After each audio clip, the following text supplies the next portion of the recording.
अहिले हाम्रो देशको नेताहरू छन् नि, तिनीहरूको जुन सम्पत्ति शुद्धिकरणको जुन न्युजहरू हामी हेर्छौँ नि, त्यहाँ यति सुन, यति जग्गा, यति करोड, बाफरे यति भन्ने हामीलाई पस्दैन नि। किन पस्दैन? किनभने हामीले भ्रष्ट नेताहरूको मतलब नेता भनेपछि चोरी गरेर नि कमाइन्छ भन्ने खालको जुन मेन्टालिटी छ नि, त्यसमा त अब कहाँ नि हो हुनुभन्दा पहिले नि यस्तो देखाउँदा त पस्छ मान्छेलाई। पस्दैन नि, हुनसक्ला मेहनतले कमाएकोहरू यिनीहरू होला, त्यो मतलब त्यो बनाएको होला, त्यो नपचेको नेपालीहरूलाई। बाफरे यति धेरै कमेन्टहरू यसो तल हेरिन्छ, बाफरे बाफ,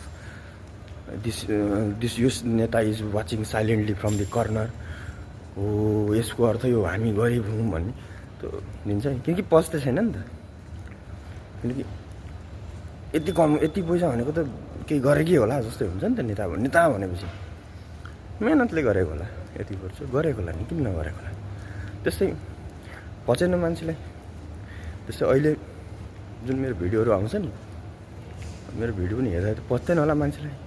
अब यो महेश खड्का केही नबोल्ने, शान्त फोटो मात्र हाल्ने, कवि यत्रो भिडियो सिडियो आउँदैछ, पचिरहेको छैन होला तपाईँहरूले? त्यसो सोच्नु भएन। नरिसाइकन छेउमा महेश खड्का ल्याएछ, फलो गर्नु होला है। शुभ दिन।